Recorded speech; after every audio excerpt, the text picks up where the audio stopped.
This programme was produced at and first aired on MPR, Manawatu People's Radio, with support from New Zealand On Air. Ka pai Irarangi Tamotu, MPR. Kia ora and welcome to Reserved Recommendations, a show about problematic faves, great trash, difficult art, and our complex relationship with art and entertainment. My name's Hugh, I'm the host, and I'd like to put in a very mild content warning for this show as a whole. Sometimes our recommendations on this show are reserved just because the thing that we're discussing is in some way not good. But sometimes there are aspects to the art or artist that may be confronting for some people. Read the episode descriptions for more information, and do be aware of your listening environment. Hello and welcome to what is probably, depending on how my scheduling works out, the very first episode of Reserved Recommendations. This is a show where we talk about things that we like but hesitate to unreservedly recommend to complete strangers. Today I'm joined by Rob Mildon. Hello Rob, how's it going? Hello Hugh, I'm very well, thank you. Excellent, that's glad to hear in these difficult times. Yeah. Now, we might end up talking about some other things as well, but the initial thing that you pitched to me that you wanted to talk about was the discography of Autechre. And as I went and listened to the track that you recommended me, which I think is called Casual Folding? Fold-free casual. Fold-free casual, right. I listened to that, and then I let Spotify just recommend me Autechre for a little bit while I was beating up bread this afternoon. So I think before I talk about Autechre, I'll let you say, why is Autechre cool? Where did they come from in your life? What got you into them? Well, I mean, Autechre, it's a couple of guys, Sean Booth and Rob Brown, and they're from Manchester, Sheffield, something, British Midlands, and those two have been friends for most of their lives, and they've been making music together, like swapping tapes back and forth since the early 90s. Their first album came out in 94, I want to say. Yeah, I think when you initially pitched them, I said that my first encounter with Autechre, which I hadn't heard a lot of, but my first encounter with them had been on the soundtrack of the movie Pi, that's where I first met them as well. 95, something like that. A little later than that, I think. Oh, right. I had the movie poster on my wall when I was flatting, so that would have been around about 99 or 98, 99. Right. Okay. So but later yeah, than that I thought. that was the first time that I bumped into them as well.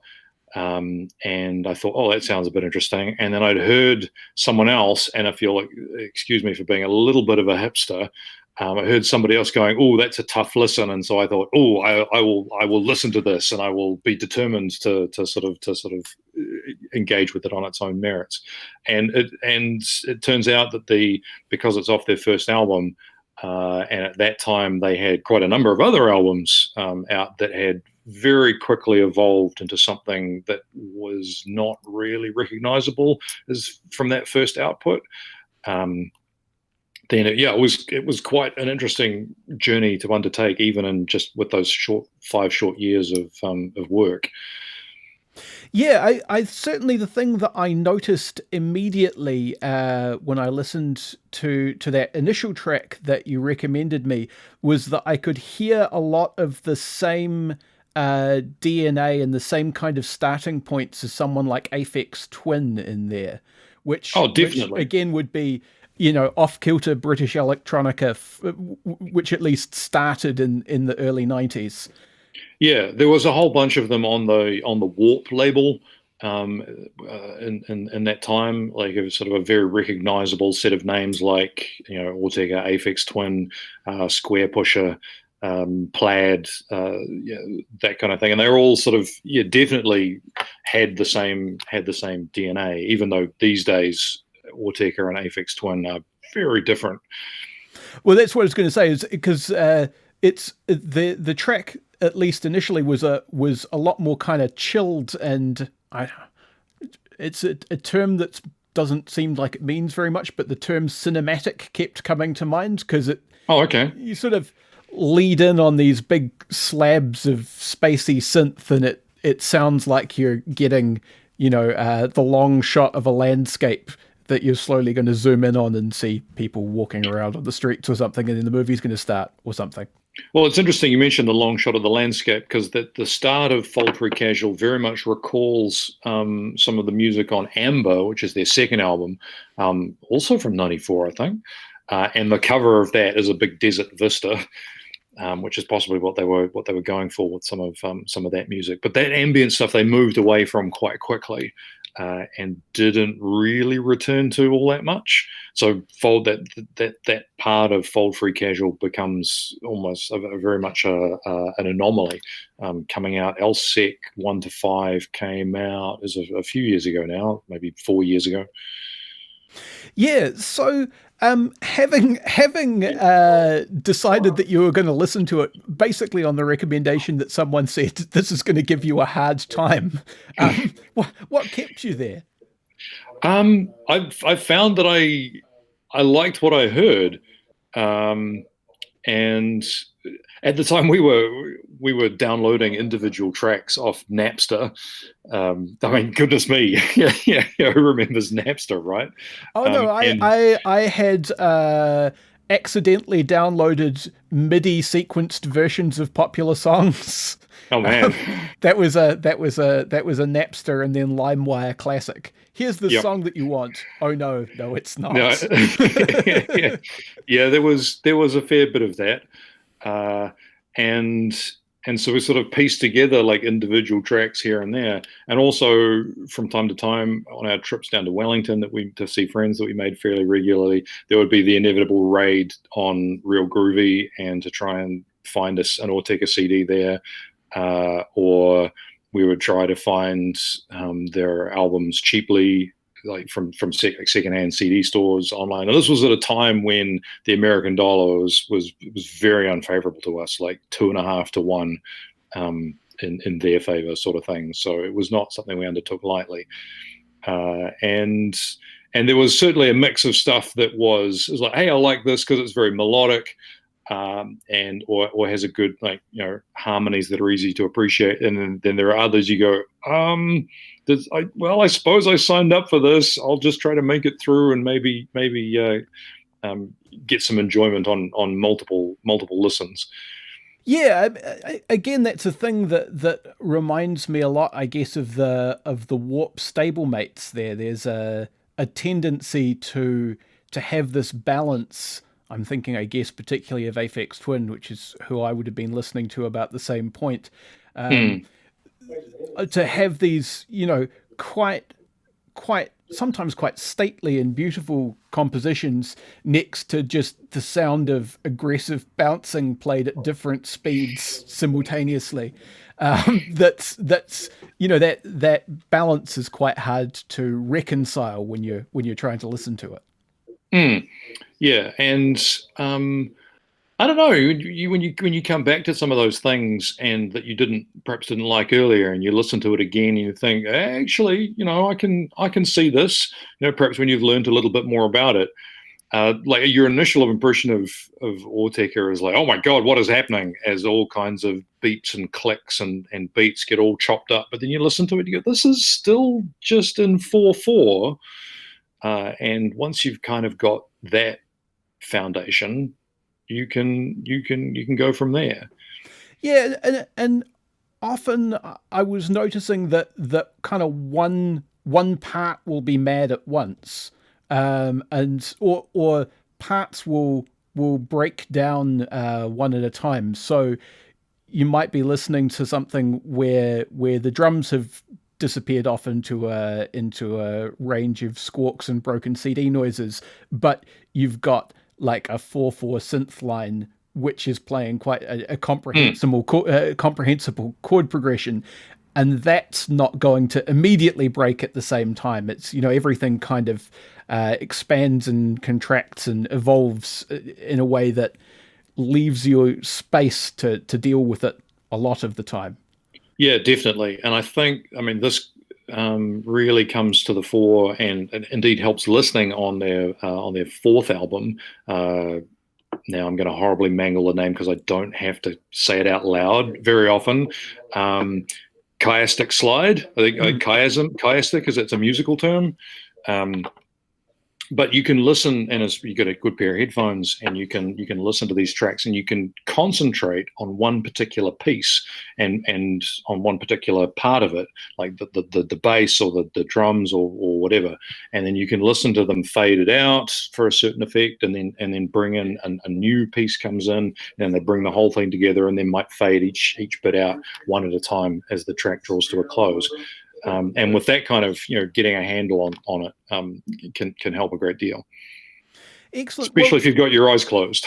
Well, that is the other thing I found, is that taking space to just kind of sit with the music, or have a physical thing to do, but not something that required too much mental concentration somewhere else.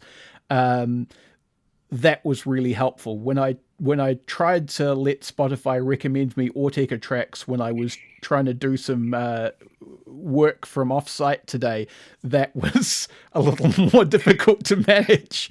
But beating the crap out of bread dough, or just sitting on the couch staring into space while I drank coffee and woke up, both of those were quite conducive to being able to follow it. Yeah, and I think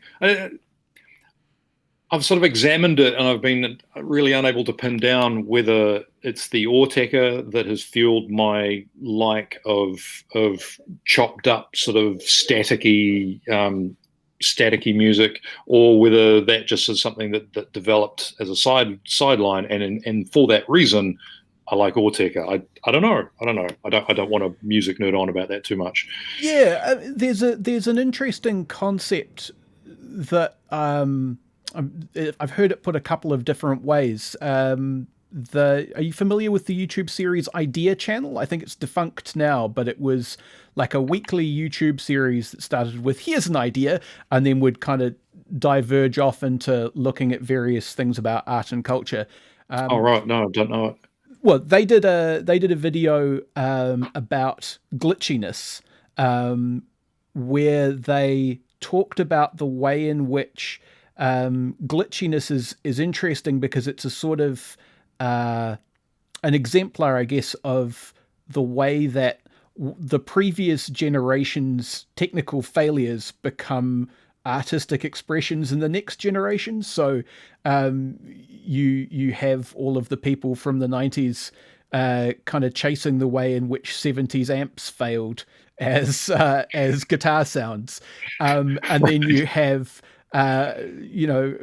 rappers deliberately leaving scratch and hiss on samples that they've pulled off old funk and soul records, and the thesis that they were putting forward was that glitch is kind of the next generation of that, is that people are working with the ways in which their technology used to break down on them. Right, and then when you get people like artists like Burial, who turn that scratch and hiss into their signature sound, or part of their signature sound. And the other way I heard it put was in an interview with Tom Waits, where he was talking about this idea of the hair in the gate, which is from the old days of cinema, when there was an actual gate that the film had to go through, and that would get an obstruction or a hair in it, and you would see this line, dancing around on top of the footage. And he had this idea that he was always more interested in something that was slightly obscured, like music that you hear from next door, or through the window of a car so that it dopplers in and out as you go past, or an image that you have to slightly kind of decipher. There's something about having to put the extra interpretive effort in that somehow works for people sometimes. So that's an interesting idea, because I think there's a link between that kind of stuff and Autechre was doing, well, it still is doing, and New Zealand's own Rhoda Plus, whom I first heard in the 2000s, and who was heard some years before that. It was playing exactly that type of music at a conference in Japan, and there was a chap who heard that music, went, who made this, and spent years tracking it down, and eventually got it published. And that's very clicky and beepy, and it kind of describes the spaces of New Zealand, both the physical ones and the electromagnetic ones. And if listening to it by yourself, maybe you wouldn't get that, but it's the accompanying CD back when you got those, with the booklets and stuff, which is a work of art, and that really, really drives that home. And they Rotoplast did a trilogy of albums, the latest of which came out in 2014, and that was it. There's like, this is what I'm doing. I'm making these 3 albums, and then that is my contribution to music. And they become increasingly sort of more diegetic almost, taking those heard sounds from across the other side of the room and turning them into something. It's interesting that, because New Zealand does have this odd and quite specific relationship with electronic music. There was a guy called Micronism who did, I think, sort of stuff that kind of sat on the line between drum and bass and house, but who then, his music became kind of increasingly focused on sort of transcendental themes, at which point he quit music to become a monk. Oh, really? Because I remember Micronism from the late 90s, early 2000s, where that particular kind of New Zealand music had a very distinctive sound to it. And I was never clear necessarily where that specific sound came from, but my hypothesis at the time, which might be total lies or might have something in it, was that it was something to do with the way in which New Zealand seemed to do festivals and dance parties. Oh yeah. There were, as far as I could tell from talking to people who were overseas at that point, it seemed like our scene was a lot more outdoor. Like there was a lot more of a focus on going to somewhere in the middle of nowhere with a striking landscape and listening to this kind of music. It makes sense. We have a lot of those places. We do. Like I have memories of going to dance parties when I was a teenager, and then as this was in Central Otago, as the sun came up and we worked out where we were, because of course you arrive at 11 p.m. or something and it's pitch black. We realized we were surrounded by house-sized boulders that were bright red. And oh, dang. The ground had frozen white because it's Central Otago in the middle of winter. And so that was reflecting the sky, which was bright blue and clear. And so you've got this blue, hard ground and these gigantic, bright red house-sized boulders everywhere. And yeah, you suddenly go, we are temporarily on the surface of the planet Zog. Yeah, you're dancing in a Kill 6 Billion Demons panel. So, shall we play a little bit of Autechre? Shall we play that track that you recommended me? Yes, let's do that. I think because, as I said to you, that is a track that somehow, even though it's from very much the most recent end of their discography, it somehow manages to capture a lot of the feelings from across the very broad range, like right from the start, right from the mid 90s through to now, with the different styles that appear within the track.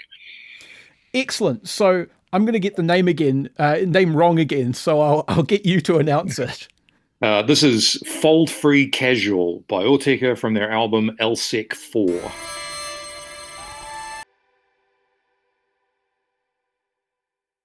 Support this show and others like it by giving a donation. For more information, go to www.mpr.nz/donate. If you're a fan of NPR, listening to our podcasts and live stream has never been easier. Just search for accessmedia.nz on the App Store or Google Play and download the app with the kiwi fruit logo.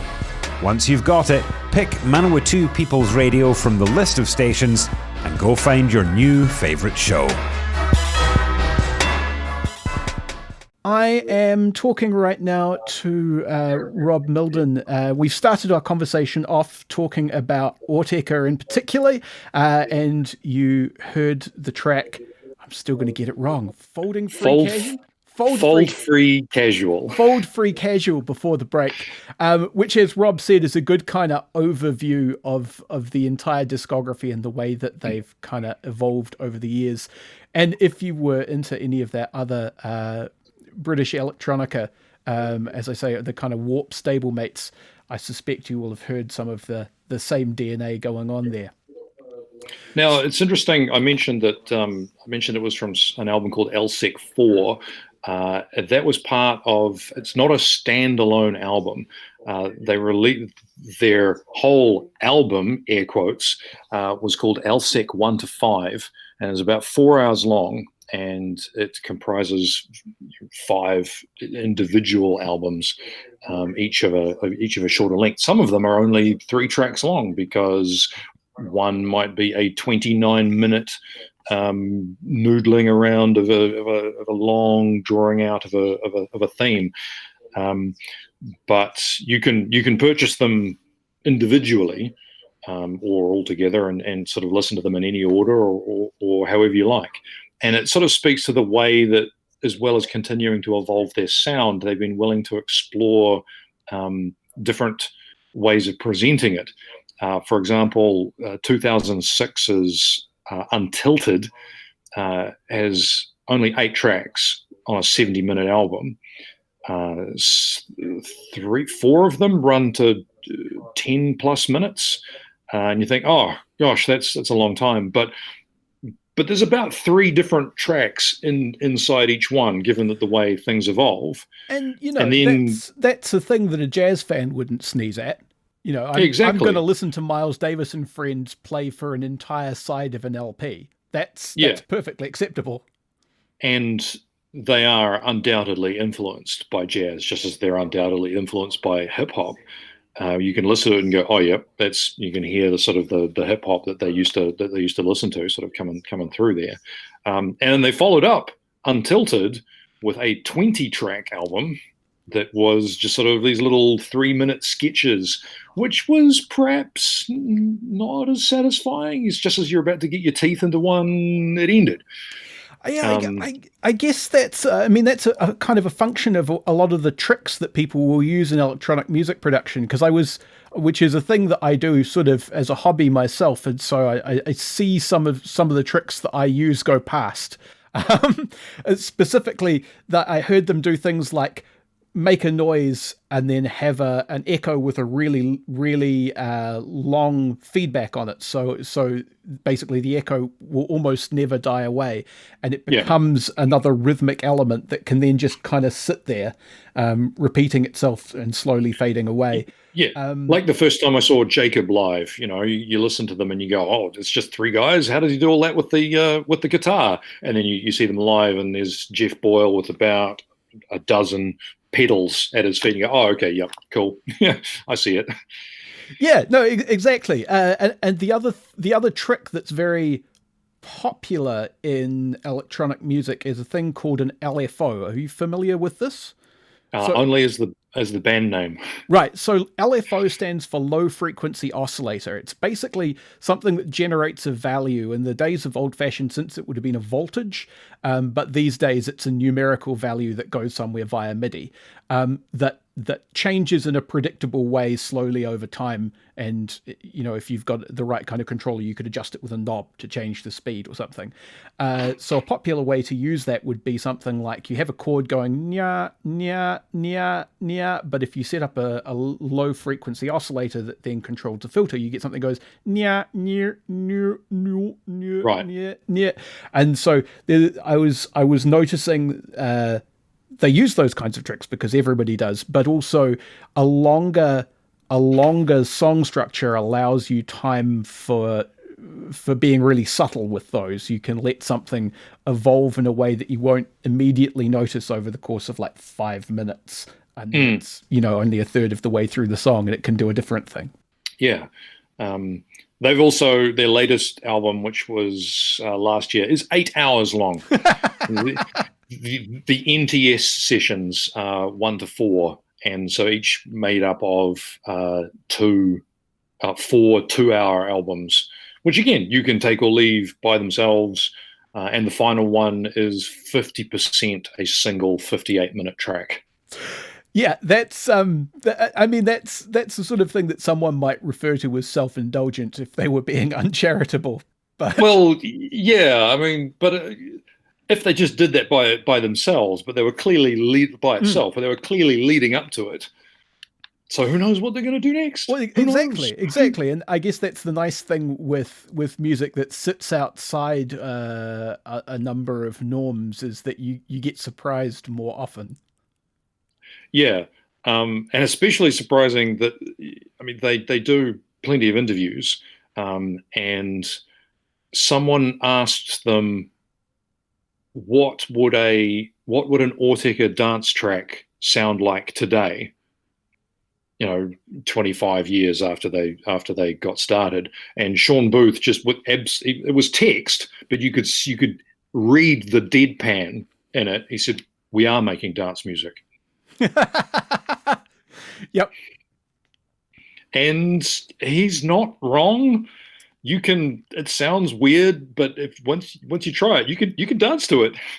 Yeah, no, and there are tones and sounds and elements in there that, as I was saying at the start of this conversation, they harken back to quite an early style of electronic dance music. That they're preserving those things mindfully. So I guess we've sort of covered obliquely what your reservations would be in recommending Autechre to a complete stranger without knowing anything about their musical taste. I mean, nearly an hour long on one track is a little daunting for someone to come into fresh. I have given a lot of thought to what Autechre tracks I would put on an Autechre primer playlist. Like, here are the things. Oh, so you want to get into Autechre? Here are the things you listen to first, then progress to this. And when you think you're ready for the hard mode, hard mode is this playlist here. Whereas if I threw something like Gantz Graph, which sounds like a square wave generator being fed through a wood chipper, then they would look at me funny and probably run away. Whereas actually I would give them something from Amber or maybe Try Repete, the first 2, 3, or 4 albums. Funny historical note, when Try Repete came out and everybody kind of went nuts over it.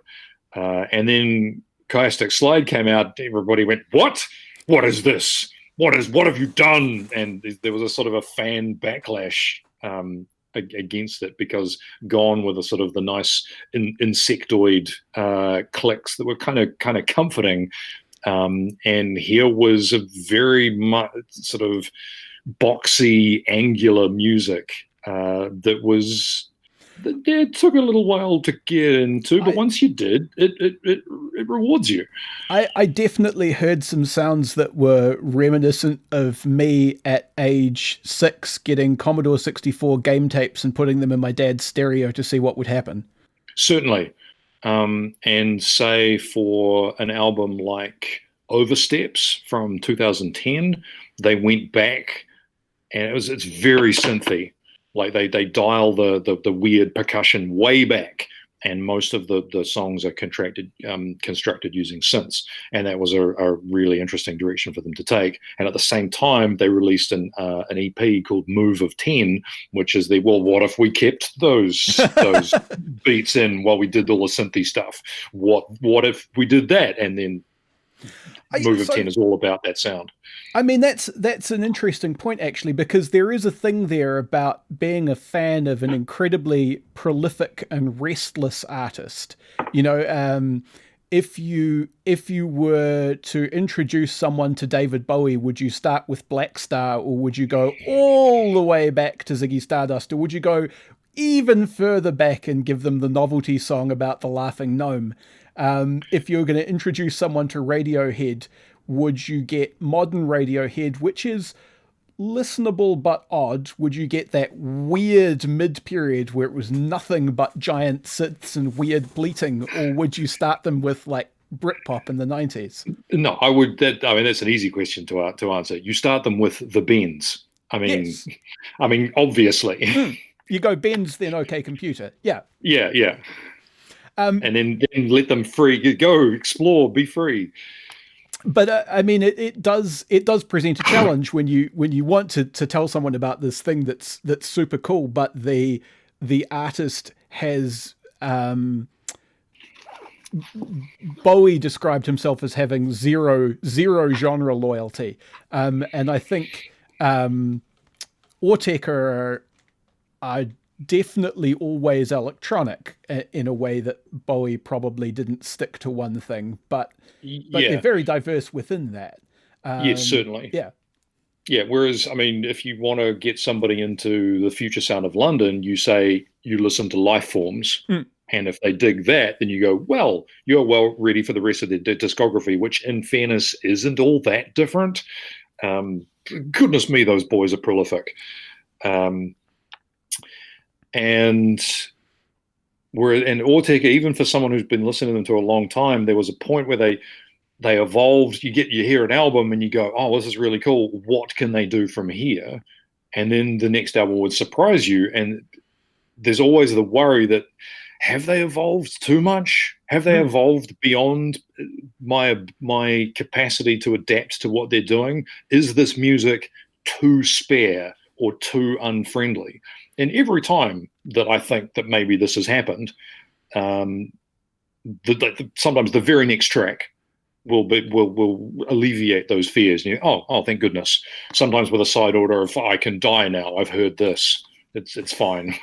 Yeah, that's an interesting point, actually, because you had this way of phrasing things earlier where you were saying, what if? And I think particularly with electronic music, and also I guess with jazz, I have a point to this. But there's this sense I get sometimes when I'm listening to it that each phrase or evolution or motif or whatever you want to call it is in some ways a sort of a gambit. It's the musician saying, or the artist saying, what if it was like this?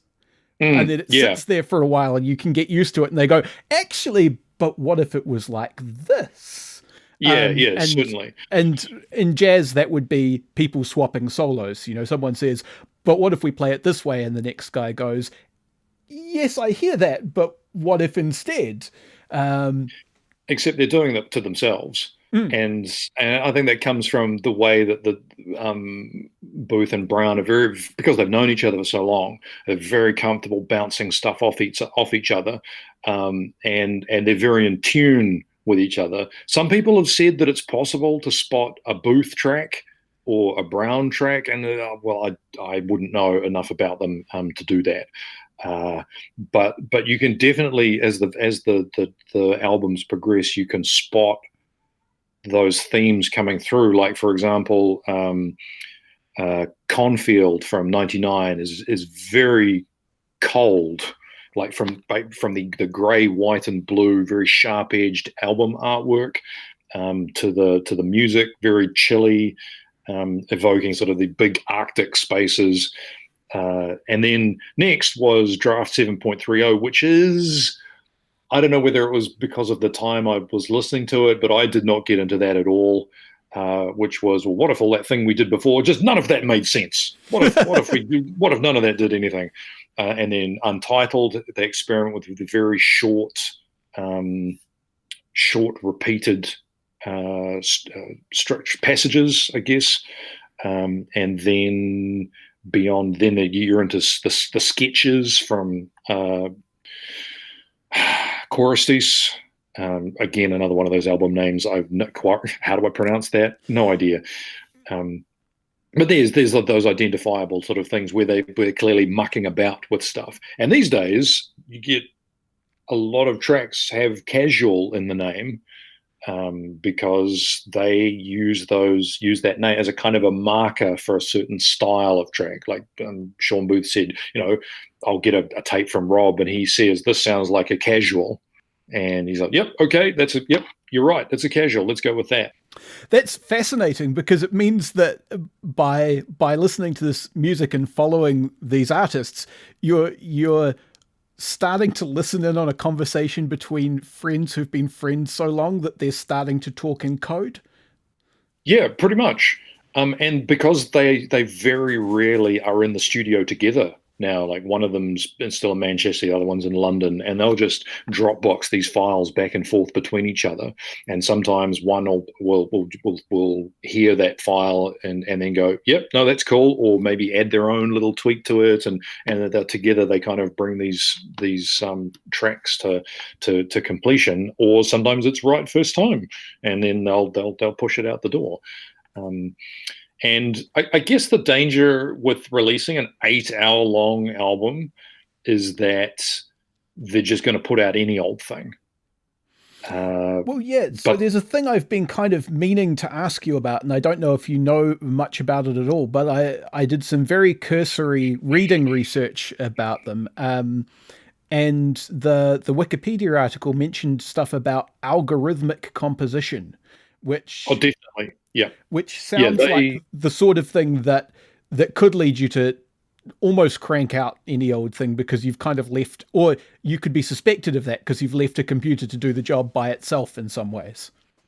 Well, they were famous even by the late 90s for hacking their own equipment. Like all of their keyboards and material like that, if you could be seen in photos with like duct tape on the side, holding them together from where they'd cracked the shells and gone into the guts to rewire them to get the sound that they wanted. And there is a particular kind of name of the software that they use now. But again, that they have modded it beyond all recognition. And so if you and I picked that piece of software up, we would not be able to create a recognizable Autechre track. But...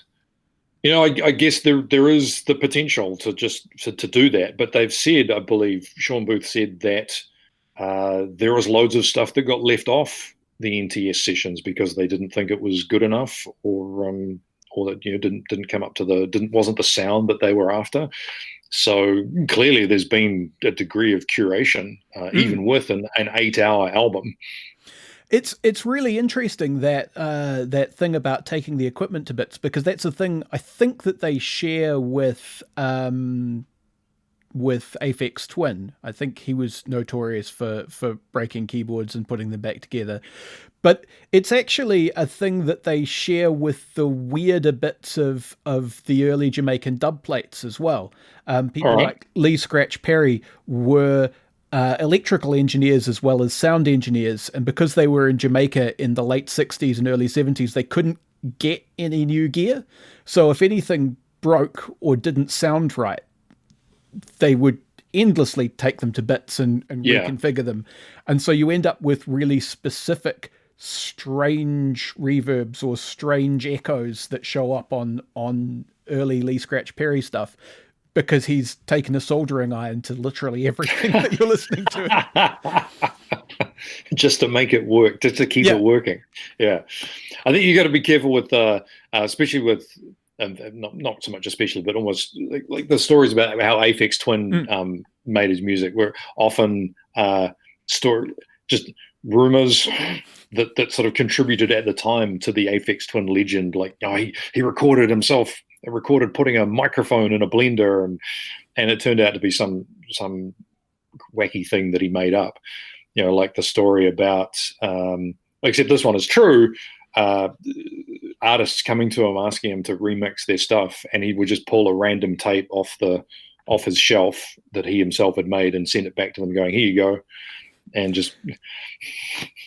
That was an album, wasn't it? It was an album called 36 Mixes for Cash, which was a bunch of random Autechre Twin songs with the names of popular songs. Yeah, the Jesus Jones one was the most famous of those examples. And he also famously said of the remix he did for 9 Inch Nails that appeared on the Further Down the Spiral album, he said, I haven't heard I still haven't heard the originals. I don't want to either.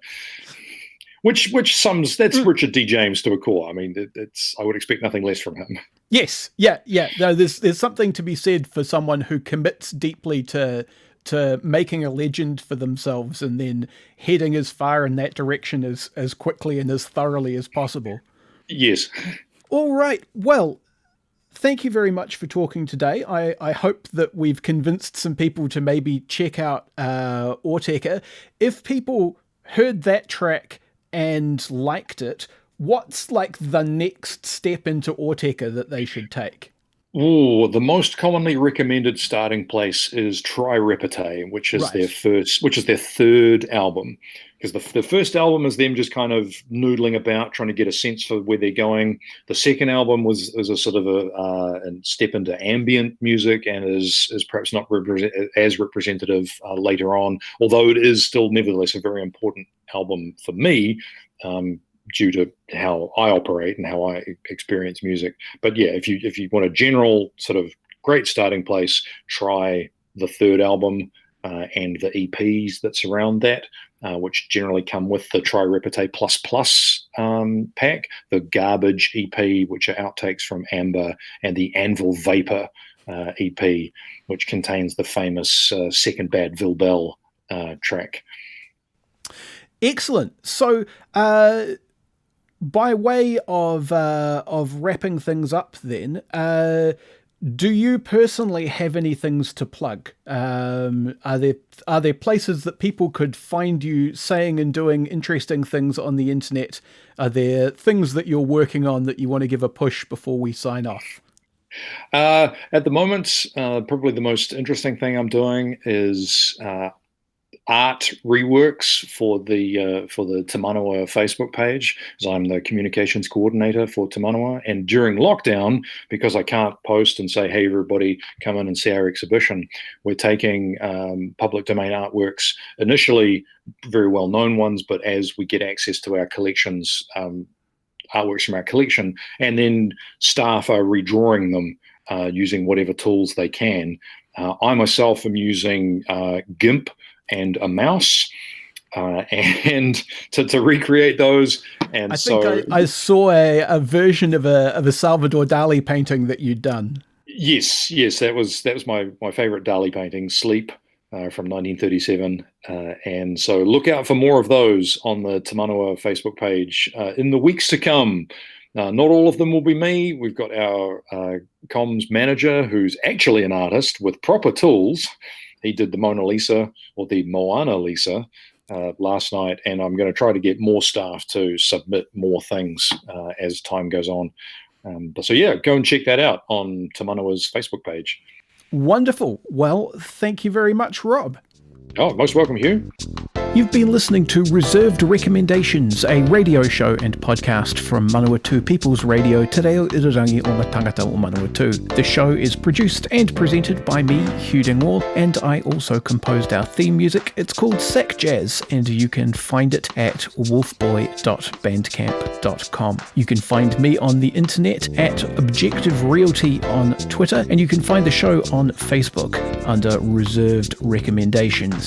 If you've got a reserved recommendation of your own, feel free to pitch it to me in either of those two places. And if you enjoyed the show, why not go ahead and recommend it to a friend? You can find past episodes at www.mpr.nz/show/reserved on Apple Podcasts or wherever you get your podcasts. And remember, Manawatu People's Radio is a non-profit radio station. If you enjoy this or any of their other fine audio programming, why not fling them a couple of dollars? Go to mpr.nz/donate for more information.